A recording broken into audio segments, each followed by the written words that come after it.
Le Grand Matin Sud Radio, 7h, 8h30, Patrick Roger.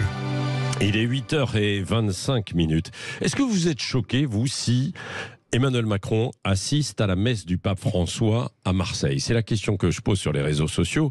Vous dites non, mais il y a quand même débat. Vous avez entendu Alexis Poulain tout à l'heure, donc dans son édito, Elisabeth Lévy. Et vous alors? On est à peu près, je crois, d'accord. C'est-à-dire, il faut partir du principe que le catholicisme, en France, ça n'est pas une religion parmi d'autres, et c'est en l'occurrence un substrat culturel, si vous voulez, ça imprègne nos musées, nos façons de penser, notre histoire, notre façon de manger, notre architecture. Donc, si vous voulez, notre architecture. Donc, c'est tout à fait autre chose. Et de ce point de vue-là, si vous voulez, ça ne me choque pas que Emmanuel Macron se rende à la messe. Je vous rappelle d'ailleurs qu'il arrive que des premiers ministres ou des présidents de la République se rendent dans une mosquée pour la rupture du jeûne de l'Aïd, dans une synagogue pour Kippour au Rosh Hashanah qui va se dérouler bientôt, le jour de l'an. Mais oui, mais on dit oui, mais ça va à l'encontre du principe de laïcité, de la neutralité. Le principe de laïcité, c'est un état d'esprit. Ouais. Et c'est un rapport de force, si vous voulez. C'est une histoire d'un rapport de force. Est-ce qu'aujourd'hui, vous vous sentez menacé, si vous voulez, par la mainmise de l'Église catholique sur les esprits? Non. Si vous voulez, il y a au contraire, les catholiques, on peut s'essuyer les pieds dessus dans les médias, se moquer d'eux, etc. Tout le monde s'en fiche. Sauf les catholiques. Oui, quand même. Oui. Enfin, Non, mais quand je dis tout le monde s'en fiche, ce que j'essaye de dire, c'est qu'il n'y a pas de grand mouvement d'indignation chez nos grandes consciences. Il y en a eu. Enfin, les derniers, c'était les films, vous savez, La Dernière Passion du Christ, qui avaient provoqué alors c'est des vrai, il y a débats. des pièces de ultras théâtre quand même. aussi, bien sûr, il y a les ultras qui sont là pour dire Non, non. mais je parle pas de ce genre de... Non, mais oui, mais ça existe. ça existe aussi. Bien sûr, ouais. je disais simplement que vous pouvez tous les jours, si vous voulez, vous moquer d'eux à la radio, voilà, ça fait bien, Oui, ça non, fait bien sûr, chic, bien sûr, et voilà. Donc, Ouais. ça ne me choque pas, en fait. Bien sûr, je veux dire, il n'y a pas deux corps du roi physiquement. Hein. Physiquement, il n'y en a qu'un, si vous voulez. Ouais. Mais malgré tout, ça existe. En revanche, le report de l'examen du projet de loi contre lequel je suis, si vous voulez, sur la fin de vie, pour faire plaisir au pape, là, quand même, abuse un peu.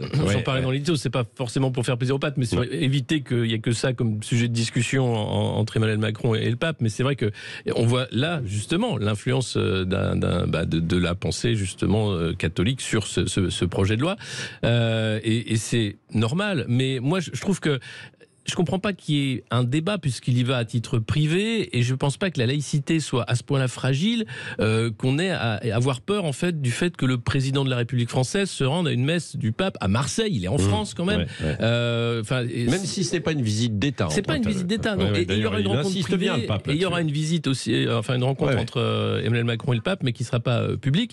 Mais voilà, moi ça me choque pas. Alors peut-être ça choque certains. Peut-être d'un point de vue politique, parce que le pape s'est pas très bien comporté avec la France. Après Notre-Dame, il s'est pas arraché un mot, si vous voulez. Je me demande s'il partage pas un peu l'opinion de la Julie. Et il est un peu gauchiste, ce pape. Et donc, il vient pour les migrants. Il sait pas. Marseille, c'est pour parler des migrants et des morts. Oui, voilà. Oui, si vous voulez, c'est pour nous expliquer encore qu'on est très méchants. Bon, il dit ce qu'il veut, c'est le pape, si vous voulez, mais peut-être que politiquement, c'est pas le moment non plus de lui faire des... Par ailleurs, je pense que Emmanuel Macron veut, et il a raison, faire un geste à l'adresse des catholiques français. Clairement, c'est un geste politique, évidemment, oui. Et il a raison de leur parler, parce que, si vous voulez, tous ces gens qui vont nous expliquer que c'est affreux, une entorse horrible, sont exactement les mêmes qui nous disent toute la journée que la baya, c'est pas un problème. Donc, quand la laïcité est réellement menacée par des gens qui la contestent, qui n'en veulent pas, qui trouvent que c'est pas bien, si vous voulez, alors là, il n'y a aucun problème. Mais quand, si vous voulez, le président de la République se rend dans une messe... Un parce stade, que, en plus, voilà. un stade. Oui, mais c'est un message subliminal peut-être d'aller assister en fait à la messe. Il pourrait très bien aller voir le pape à l'issue de la messe, non?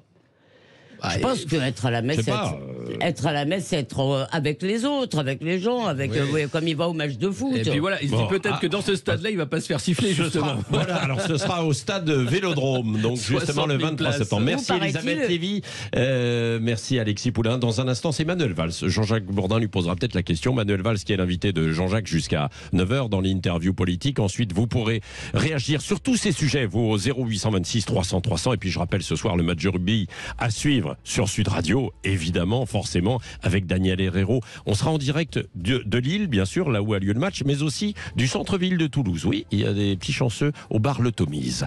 Allez, il est 8h30. Bonne journée.